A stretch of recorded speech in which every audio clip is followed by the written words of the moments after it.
कराया और उसके साथ साथ पीका कवानीन में भी इस वक्त तरमीम है जो है वो करा रहे हैं।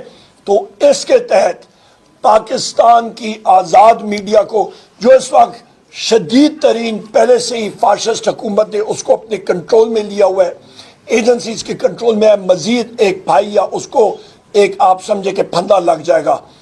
इसके साथ साथ ख़वातीन मुज़ाकरात के हवाले से वाज़े तौर पे हमारा यही मौक़िफ़ है कि नो कमीशंस नो नेगोशिएशंस।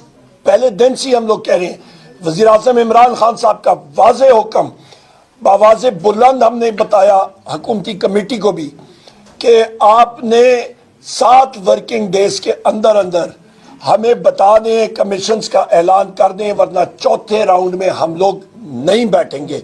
और आज मुझे मालूम हुआ है कि वज़ीर आज़म इमरान खान साहब के यही अहकाम जो हैं उन्होंने खुद भी अटियाला जेल में मीडिया को यही चीज़ बताई है और मनोन उस पर हम लोग अमल करेंगे। आखिरी एक बात करके मैं फिर इजाज़त चाहूँगा और अपने साथी हमारे जो हैं वो बात करेंगे।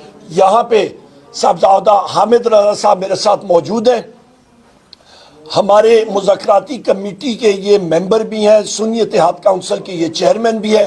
कल इनकी प्रेस कॉन्फ्रेंस रोकने के लिए, क्या इनको अरेस्ट करने के लिए तकरीबन IB आपका स्पेशल ब्रांच, पंजाब पुलिस के SPs, DPOs, जो मर्जी आप कह दें, वहाँ पे लटन पटन सारे इनके वहाँ पे मदरसे पहुँचे हुए थे। और मैंने स्पीकर है सादिक साहब को भी इन्फॉर्म किया था, पुलिस ने वहाँ पे गलत बयानी भी की। असल टारगेट ये थे, तो आप खुद अंदाज़ा लगा लें कि इस वक्त ये फाशिस्ट इंस्टॉल्ड हुकूमत वो मुज़ाकराती अमल को खुद ही वो टॉर्पीडो कर रहे हैं। और कल मैंने ट्वीट भी की थी कि खुदा ना खास्ता इनको या अरेस्ट किया, किसी सूरत हम लोग नहीं बैठेंगे, हमारा वाज़े अमल है। और आखिर में मैं यही कहूँगा एक बार फिर कि पाकिस्तान की इंटरनेट केबल को ही शाख मचलियों ने ढूंढा हुआ है। आपकी इंटरनेट स्पीड कम हुई है, आपका डिजिटल इंफ्रास्ट्रक्चर नहीं चल रहा, आपके मुल्क हमारे मुल्क में क्राइसिस है। पब्लिक सेक्टर डेवलपमेंट प्रोग्राम 1400 अरब का बजट में एलोकेटेड था, आज तक सिर्फ 124 अरब रुपए लगा है, जो कि आपका 9% से भी कम है। मुल्क तरक्की नहीं कर रहा, मुल्क में क्राइसिस है, बेरोजगारी बढ़ रही है, 20 लाख लोग मुल्क छोड़ के चले गए हैं। तकरीबन उन्होंने जो अमाउंट बाहर भेजी है वो तकरीबन 4000 अरब रुपए के बराबर है, जो कि 14 अरब डॉलर बनती है। और यहाँ पे IMF के सामने हमने कशकोल दिया हुआ है कि हमें 1.5 अरब डॉलर दिया जाए। मुल्क में बदतरीन क्राइसिस है और इस वक्त एक्स फाटा की रकम भी आपकी मिनिस्ट्री प्लानिंग यहाँ पे वो खुर्द-बुर्द करने के चक्कर में है, वो नहीं चाह रही और वो हमारे सूबे का हक जो है वो मार रही है।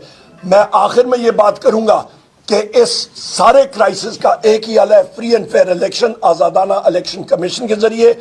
बहसियत लीडर ऑफ द ऑपोजिशन मैंने खत स्पीकर को लिखा है कि पार्लियामेंट्री कमेटी बनाई जाए कि हमारा जो सिकंदर सुल्तान राजा है इसकी रिप्लेसमेंट के लिए एक नया चीफ इलेक्शन कमिश्नर आना चाहिए और नए कमिश्नर्स 2 उनकी तैनाती होनी है।